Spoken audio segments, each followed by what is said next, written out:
Setiap orang pasti pernah menderita pilek atau infeksi saluran pernafasan bagian atas yang disebabkan oleh virus. Nah, yang perlu kita ketahui, virus yang bisa menyebabkan pilek itu ada banyak. Dan rhinovirus adalah jenis yang paling mudah menularkan pilek.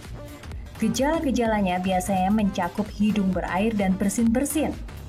Pilek paling sering terjadi pada musim dingin atau musim hujan. Hal ini disebabkan karena kebanyakan virus pilek mudah berkembang dalam suhu rendah. Patut diingat bahwa pilek tidak sama dengan flu. Gejala-gejala flu lebih parah serta dapat mencakup demam, kedinginan, rasa sakit, nyeri, kelesuan, hingga sakit kepala. Kadang-kadang memang sulit mengetahui perbedaan antara flu dan pilek menurut gejalanya saja. Namun secara umum, gejala flu berlangsung lebih lama dibandingkan pilek.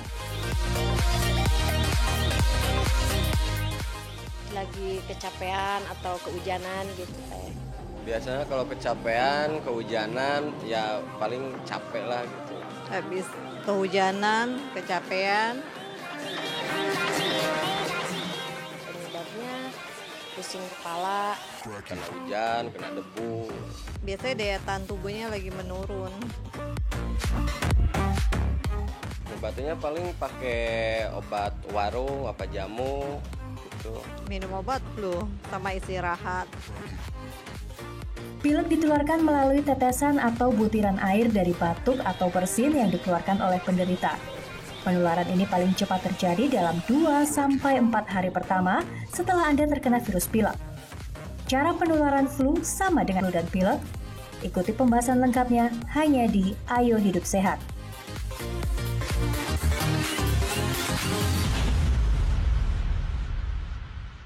Iya, musim hujan ini memang identik dengan penyakit ya. Dan penyakit yang sering dikena ini adalah penyakit flu dan pilek. Dan mungkin Dita juga kalau teman-temannya, kalau andai kata ditanya lagi sakit apa? Sakit flu, kalau nggak pilek, ya udah paling itu aja. Iya. Tapi sebenarnya kalau kita anggap sih, kalau secara aku sama teman-teman aku anggap itu hal yang sama sih ya. Nah tapi sebenarnya itu ada bedanya nggak sih? Nah, kita akan bahas dan di tengah kita sudah ada Dr. Susi Maria. Halo dok, apa kabar? Kabar baik. Baik. Dok, ini menyangkut pertanyaan Dita dan semua orang ya.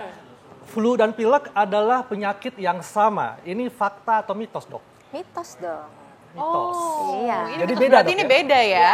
Tadi sudah dijelaskan ya bahwa pilek itu disebabkan oleh infeksi virus pada selaput lendir saluran napas atas kita. Penyebabnya ada banyak sekali, ada sekitar 200-an virus. Nah, si flu tadi, nama panjangnya adalah influenza. Nah, dia hanyalah salah satu virus yang menyebabkan gejala pilek tadi. Nah, bedanya kalau flu atau influenza itu gejalanya akan lebih berat. Demam yang mendadak tinggi, batuk pileknya lebih berat, kemudian pasien yang merasa badannya lebih sakit. Nah, gitu. Jadi, flu hanyalah salah satu contoh dari penyakit pilek. Pilek itu tuh banyak penyakit, tapi kalau flu itu spesifik, influenza. Dan lebih berat gejalanya, dok ya. Oke, nah tapi dokter ini katanya fakta dan mitos itu katanya perubahan cuaca ini tuh dapat menyebabkan flu dan pilek. Itu fakta atau mitos? Betul, itu betul. Jadi Fakta, itu fakta, ya. Jadi karena kalau cuacanya suhunya lebih dingin dan udaranya kelembapannya lebih kering, nah itu virusnya sirkulasi di udara atau di lingkungan sekitar itu memang lebih banyak. Jadi karena di jumlahnya lebih banyak, tentu dia lebih mudah menginfeksi. Karena lembab kali ya dokter? Atau Kelembapannya justru lebih kering, suhunya lebih dingin. Nah di samping itu kalau cuaca yang seperti itu, suhu lebih dingin, lebih kering, dikatakan selaput lendir saluran napas atas kita ini kekebalannya juga menurun gitu, defense-nya juga menurun, jadi lebih mudah terinfeksi. Jadi memang ada pengaruhnya ya? Ada pengaruhnya. Oke, betul. nah dokter, karena kan kalau misalnya aku lagi kena flu sama pilek nih ya, terus banyak yang bilang kayak, lo harus minum vitamin C gitu, itu gimana? Itu fakta atau mitos tuh dokter? Karena bisa menangkis influenza atau pilek nih, itu benar atau enggak nih dokter? Itu mitos. Oh itu mitos.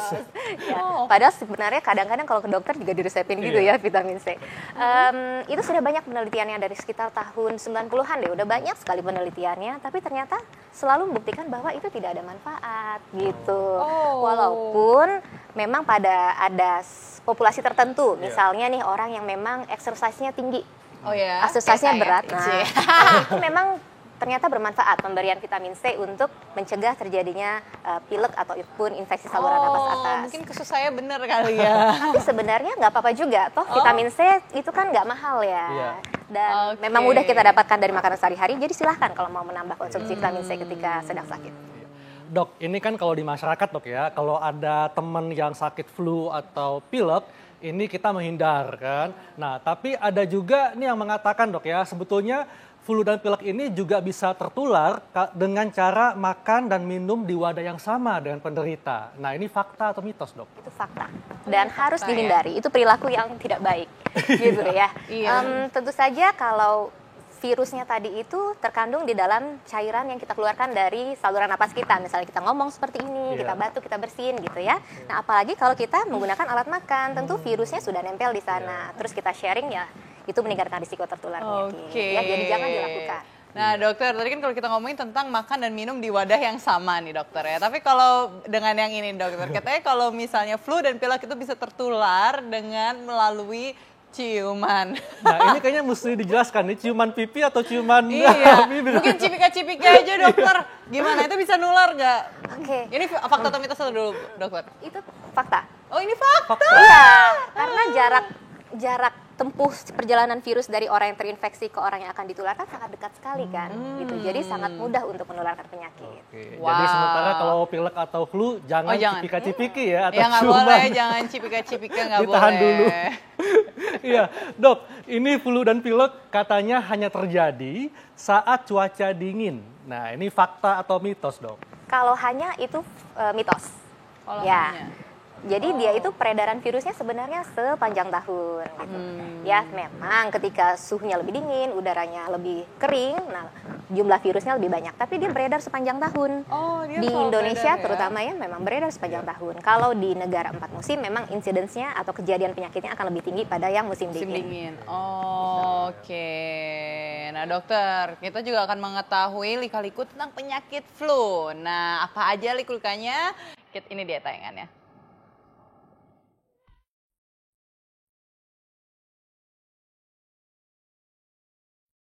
Pemirsa, saat musim hujan tiba, penyakit flu mulai merajalela menyerang anak-anak hingga orang dewasa. Sayangnya, masih banyak masyarakat yang menganggap remeh penyakit yang satu ini. Padahal, influenza sudah memakan banyak korban jiwa sejak ribuan tahun yang lalu. Nah, berikut ini adalah catatan perjalanan penyakit flu dari masa ke masa, hasil rangkuman tim Ayo Hidup Sehat.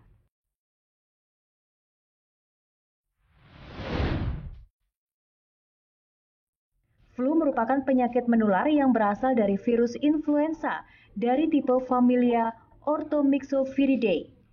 Gejala flu sudah dikemukakan dengan jelas sejak 2400 tahun lalu oleh seorang dokter dari Yunani kuno yang terkenal sebagai figur medis paling terkemuka, yaitu Hippocrates.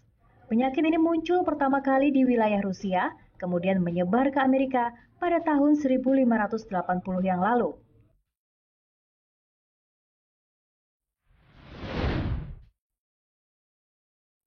Selain Rusia dan Amerika, flu tercatat pernah mewabah di Spanyol pada awal abad ke-20. Pandemi atau wabah flu terparah dirasakan oleh masyarakat Spanyol pada tahun 1918 hingga 1919 silam, yang menewaskan lebih dari 100 juta orang. Bayang-bayang kengerian akan wabah flu tersebut membuat seorang sejarawan bernama Catherine Arnold menulis sebuah buku berjudul Pandemic 1918, The Story of the Deadliest Influenza in History.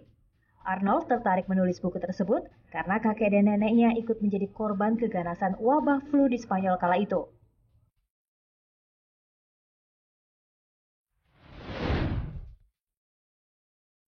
Nah, selain mewabah di negara Eropa, pada tahun yang sama, yakni 1918, flu juga mewabah di negara Asia, yaitu India. Sekitar 17 juta orang kehilangan nyawanya karena infeksi penyakit flu. Pada saat itu, masyarakat India mulai menggunakan masker untuk meminimalisir penularan penyakit tersebut. Kesadaran untuk menggunakan masker dipicu akibat masih belum ditemukannya obat untuk flu pada saat itu.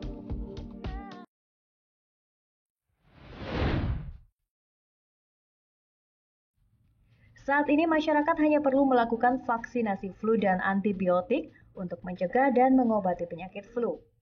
Influenza akhirnya memang bisa ditaklukkan oleh ilmu kedokteran, tetapi flu akan selamanya tercatat dalam sejarah sebagai salah satu penyakit yang pernah merenggut banyak nyawa manusia.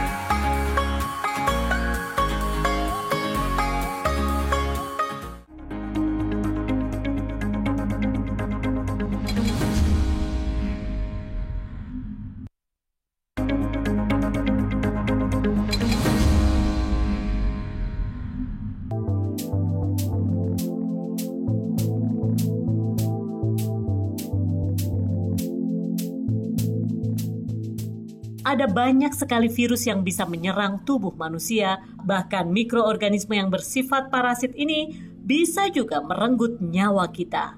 Nah, dari sekian banyak virus yang ada di luar sana, tim Ayo Hidup Sehat telah mengumpulkan beberapa jenis virus yang dianggap paling berbahaya bagi kelangsungan hidup manusia, dan berikut infonya untuk Anda. Di urutan kelima ada virus influenza. Penyebaran virus influenza biasanya semakin marak di kala musim hujan tiba. Virus ini adalah penyebab utama dari penyakit yang biasa kita kenal dengan flu. Virus influenza dapat menyebar melalui batuk dan bersin penderita flu. Virus ini juga menyerang bagian pernafasan sehingga orang yang terinfeksi akan mengalami gangguan pernafasan. Percaya atau tidak, dulu virus influenza ini pernah membuat geger benua Eropa di tahun 1918. Kala itu flu mewabah di Spanyol dan menelan korban jiwa hingga lebih dari 100 juta orang. Untungnya saat ini virus influenza sudah bisa disembuhkan dengan mudah. Di urutan keempat ada Pramisovirus atau lebih dikenal dengan nama virus campak. Pramisovirus mengakibatkan penyakit campak. Virus ini termasuk virus yang sangat mudah ditularkan. Penularan penyakit campak terjadi apabila kita menghirup percikan cairan bersih atau batuk dari penderita.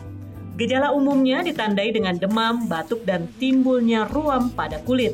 Menurut data Kementerian Kesehatan, pada tahun 2015 tercatat ada 8.185 kasus campak. Indonesia sendiri menargetkan bebas campak pada tahun 2020. Di urutan ketiga ada virus varicella zoster atau yang dikenal dengan cacar air. Cacar air sangat mudah dan cepat menular. Penularannya bisa terjadi saat penderita bersin ataupun batuk. Penularan akan lebih cepat bila terjadi kontak langsung dengan lendir dan luka penderita. Faktanya, 90% anak-anak lebih mudah terkena penyakit cacar ketimbang orang dewasa. Penyakit ini juga memiliki resiko berulang yang tinggi. Bagi orang dewasa yang terkena penyakit cacar ini, risikonya bahkan bisa mengakibatkan kematian bila terjadi komplikasi ke saraf dan paru-paru. Di urutan kedua ada virus hepatitis. Virus ini dinamai huruf kapital A sampai dengan E. Hepatitis dikenal sebagai penyebab penyakit kuning atau liver, yang mana virus ini menyerang organ hati manusia. Selain infeksi virus, penyakit hepatitis juga bisa disebabkan oleh kebiasaan mengonsumsi alkohol atau obat-obatan tertentu. Pada tahun 2015, WHO mencatat ada 1,34 juta orang yang meninggal akibat penyakit yang berkaitan dengan virus ini. Dari 5 jenis virus hepatitis, 2 diantaranya yaitu hepatitis B dan C adalah yang paling berbahaya karena bisa menyebabkan kerusakan hati. Di urutan pertama adalah HIV atau Human Immunodeficiency Virus. Virus jenis ini biasanya menyerang sistem kekebalan tubuh manusia. Virus HIV adalah penyebab utama Penyakit AIDS atau Acquired Immunodeficiency Syndrome adalah sindrom rusaknya sistem kekebalan tubuh manusia atau infeksi virus HIV. AIDS termasuk jenis penyakit yang sangat mematikan karena sampai sekarang belum ditemukan obatnya. Menurut data Kementerian Kesehatan Republik Indonesia, dari Januari hingga Maret 2016 tercatat ada 7.146 kasus HIV dan 305 kasus AIDS di Indonesia. Saat ini, setiap harinya ada 90 orang yang terinfeksi virus HIV dan 5 orang yang meninggal karena AIDS.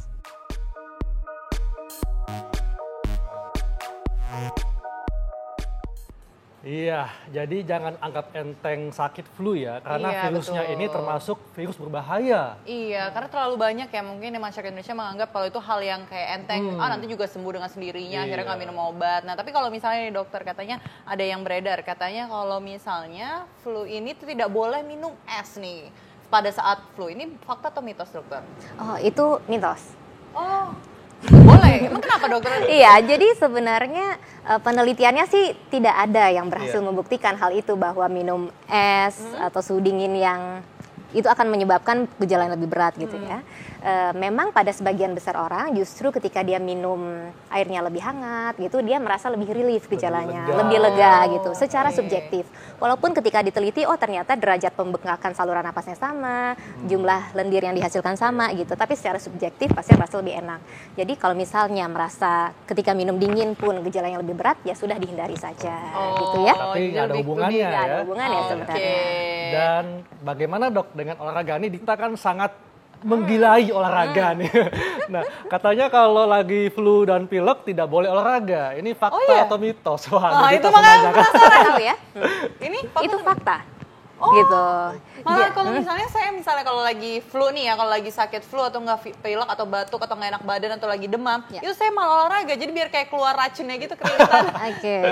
Iya, sebenarnya ketika sedang sakit berat, Iya. istirahatkanlah tubuh. Nah, itu dia. Gitu. Oh, jadi Jadi nggak boleh. apalagi kalau lagi demam gitu ya. Kalau kita olahraga, exercise, tentu kan suhu tubuh kita makin tinggi lagi. Nah, nanti akan berbahaya sekali bagi tubuh kalau suhunya sangat tinggi gitu. Jadi istirahat saja. Apalagi nanti kalau nge-gym atau olahraga pun ya, kan butuh banyak cairan ya. Betul. Jadi mungkin nggak memenuhi kebutuhan cairannya ketika sedang demam, sedang sakit berat, kemudian olahraga lagi. Kan minumnya yang banyak dokter. Terus belum lagi satu lagi, misalnya olahraganya di tempat umum, di gym, belum lagi kita menularkan kepada orang lain. Wah. Oh ya Kasihan udah aku di jauh-jauh deh sama orang-orang, jauh-jauh kan aku Bukannya, menyendiri kalau di gym iya. dokter. Jadi sendiri orangnya di mana, saya di sini gitu.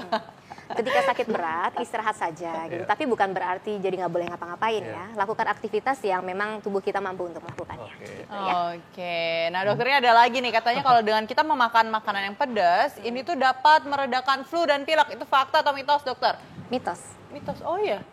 Kan banyak tuh yang makan bakso pedas kan. Itu malah bikin flu nggak sih? Kayak Nggak ada, kadang-kadang kalau makin udah kepedesan meler, kayak meler malah ya dokter. Itu nggak ada penelitiannya soalnya. Jadi mengenai makanan pedas gitu. Tapi lagi-lagi seperti tadi minum yang hangat, secara subjektif orang merasa lebih enak gitu. Cuma silahkan saja, tapi harus hati-hati. Misalnya makanan pedas itu justru merangsang asam lambungnya kan, justru nanti muncul penyakit yang lain kan ya. Oh, Gitu. oke. Jadi ini mitos dok ya. Mitos ya Iya. dokter. Dok, kalau gitu bagaimana dok tips kepada masyarakat, kan musim hujan nih, Iya, supaya terhindar dari flu dan pilek? Oke, pada prinsipnya ini adalah suatu penyakit infeksi ya. Ya. Jadi kita harus jaga kebersihan diri kita. Tentu kita harus pakai cuci tangan gitu ya, cuci tangan dengan sabun, air mengalir, terutama setiap kita sebelum makan ataupun sudah dari kamar kecil.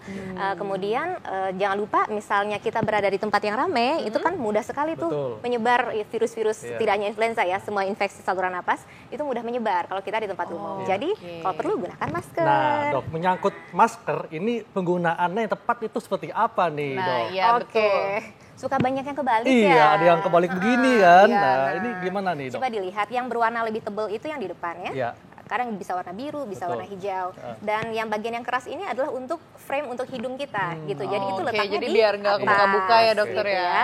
Jadi letaknya yang frame-nya ini ditaruh di hidung. Nah, lihat saja ini arah lipatannya itu kan ke bawah. Iya. Tujuannya supaya kalau misalnya ada bakteri atau virus yang nyangkut itu nggak akan nyangkut kalau Nggak posisi nampung ya. begini gitu. Jadi kebalik. Jadi dia akan turun ke bawah. Jadi seperti ini benernya, dok ya.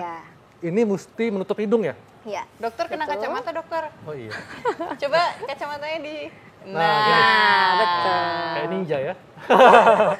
Iya. Iya. Baik dokter, terima kasih Oke, penjelasannya. sama-sama. Sampai lupa buka. Iya. Dan ya kita masih akan ketemu besok ya. Dan Iya. tentunya tetap saksikan acara kita Senin sampai Kamis jam 1 siang. Dan saatnya kami pamit ya Dita. Iya, dan saya Dita Fakrana. Dan bagi Anda yang tidak menyaksikan acara ini bisa baca resumenya di laman fifa.co.id. Dr. Haikal dan Indonesia, Ayo hidup sehat. sehat.